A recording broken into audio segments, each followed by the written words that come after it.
Data structure with C language આજે આપણે શરૂ કરવા જઈ રહ્યા છીએ. યુનિટ 1 આપણે introduction of data structure and sorting searching. આપણે આ યુનિટની અંદર ડેટા સ્ટ્રક્ચર છે એનું બધું જ આપણે ઇન્ટ્રોડક્શન લેવાનું છે અને આપણે ડેટા સ્ટ્રક્ચરની અંદર સોર્ટિંગ અને સર્ચિંગ અલ્ગોરિધમ હોય છે તે શું હોય છે તે આજે આપણે જોવાના છીએ. તો જોઈએ તો આપણો પહેલો પોઈન્ટ છે data structure. Data structure is a collection of different kinds of data. જુદા જુદા ડેટા હોય છે એને જ્યારે આપણે ભેગા કરવામાં આવે છે ત્યારે એક સ્ટ્રક્ચર બને છે જેને આપણે ડેટા સ્ટ્રક્ચર કહીએ છીએ. Data can be represented using N object. આની અંદર જે આપણો ડેટા હોય છે એ કેવી રીતે રિપ્રેઝેન્ટ થતો હોય છે તે એક ઓબ્જેક્ટ એટલે કે એક રિયલ વર્ડ એન્ટિટી એના દ્વારા તે રિપ્રેઝેન્ટ થતો હોય છે. And can be used throughput the programme.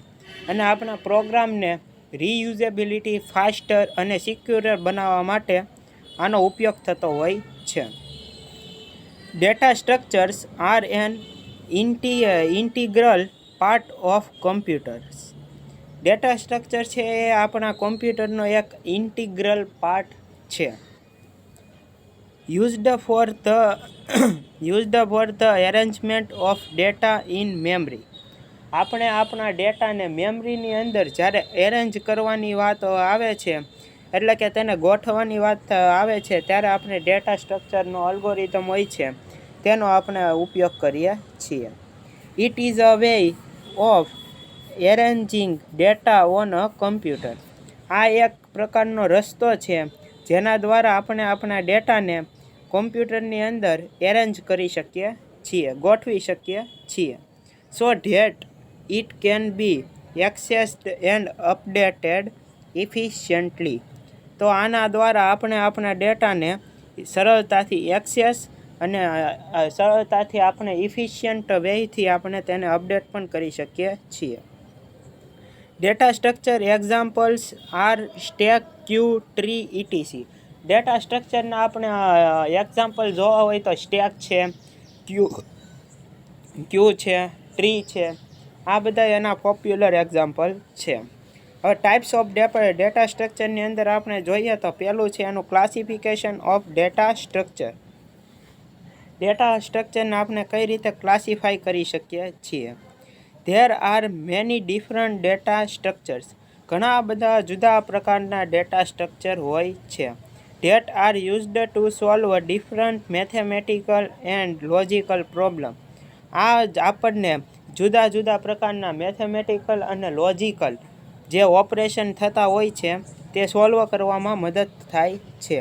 Classification of data સ્ટ્રક્ચરને આપણે એક ડાયાગ્રામ દ્વારા સમજીએ તો ડેટા સ્ટ્રક્ચર છે એને આપણે બે પાર્ટમાં ડિવાઈડ કરીએ છીએ. એક લિનિયર ડેટા સ્ટ્રક્ચર, બીજો છે non linear data structure.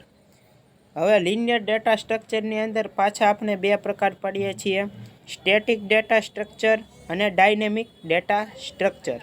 Static data structure અને આ બધો જ આખો ડાયાગ્રામ છે આપણે આગળ જઈ અને ડિટેલની અંદર ભણવાના છીએ.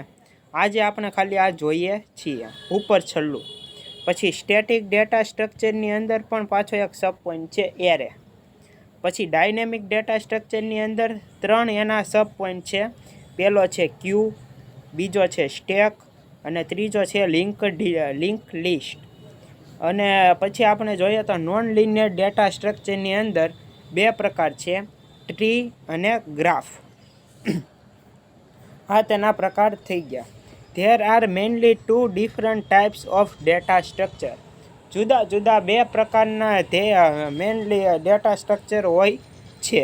પહેલું છે લિનિયર ડેટા સ્ટ્રક્ચર અને બીજું છે નોન લિનિયર ડેટા સ્ટ્રક્ચર. પહેલો જે આપણો ડેટા સ્ટ્રક્ચરનો ભાગ હોય છે એ લિનિયર પ્રકારનો હોય છે અને બીજો જે ડેટા સ્ટ્રક્ચરનો ભાગ હોય છે એ નોન લિનિયર ટાઈપનો હોય છે. લિનિયર ડેટા સ્ટ્રક્ચર અને નોન લિનિયર ડેટા સ્ટ્રક્ચર આ બે એના મુખ્ય પ્રકાર છે. આજે આપણે જોઈએ છીએ there are mainly 2 different types of data structure.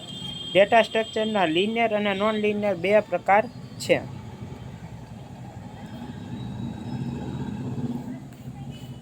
પછી આપણે જોઈએ તો લિનિયર ડેટા સ્ટ્રક્ચર.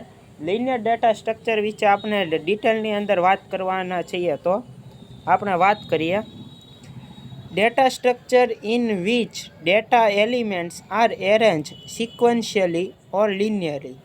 ડેટા સ્ટ્રક્ચરની અંદર આપણા જે ડેટા અથવા તો જે આપણે એલિમેન્ટ કહીએ છીએ એને આપણે એરેન્જ કરવાના હોય કયા ફોર્મમાં? સિક્વન્શિયલી એટલે કે એક પછી એક સિક્વન્સ પ્રમાણે હોય, અથવા તો લિનિયરી હોય ત્યારે where each element is attached to its previous and next adjacent element. આપણો જે એલિમેન્ટ હોય છે એ કેવી રીતે એટેચ થાય છે? એક તો પ્રીવિયસ એનો હોય છે અને એક નેક્સ્ટ એડજસ્ટમેન્ટ એલિમેન્ટ હોય છે. તેની વચ્ચે તે એડજસ્ટ થાય છે એટલે તો તેની એ ત્રણેય પ્રમાણે એડજસ્ટ થાય છે. Is called a linear data structure. આને આપણે લિનિયર ડેટા સ્ટ્રક્ચર કહીએ છીએ. Example of linear data structure are array, stack, queue, linked list, ETC. આપણે એક્ઝામ્પલની અંદર જોઈએ તો લિનિયર ડેટા સ્ટ્રક્ચર કેવા પ્રકારના હોય છે? એરે હોય છે, સ્ટેક હોય છે, ક્યુ હોય છે, લિંક્ડ લિસ્ટ હોય છે, ઇટીસી. આ બે પ્રકારના લિનિયર ડેટા સ્ટ્રક્ચર હોય છે. Static data structure. Static data structure કોને કહેવાય? Static data structure has a fixed memory size. જેની ડેટા સ્ટ્રક્ચરની ફિક્સ્ડ મેમરી સાઇઝ હોય એટલે કે પહેલેથી નક્કી જ હોય કે આની મેમરી એટલી. એટલે કે એરેની અંદર કેમ આપણે ફિક્સ્ડ સાઇઝ દઈ દઈએ, એ અને બે બ્રેકેટની અંદર આપણે 5 દઈ દઈએ એટલે તે એનો એક ફિક્સ પાર્ટ થઈ ગયો કે એરેની અંદર 5 જ એલિમેન્ટ, જે એનો ટાઈપ હશે ઇન્ટીજર હોય તો ઇન્ટીજર પ્રકારના, કેરેક્ટર હોય તો કેરેક્ટર, બુલ હોય તો બુલ, કે પછી લિનિયર ઓલા ફ્લોટ હોય તો ફ્લોટ પ્રકારના.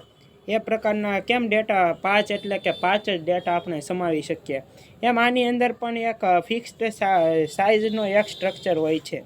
It is easier two access the elements. આની અંદર આપણે આપણા એલિમેન્ટને જ્યારે એક્સેસ કરવાની વાત આવે છે ત્યારે આપણે આની અંદર સરળતાથી કરી શકીએ છીએ.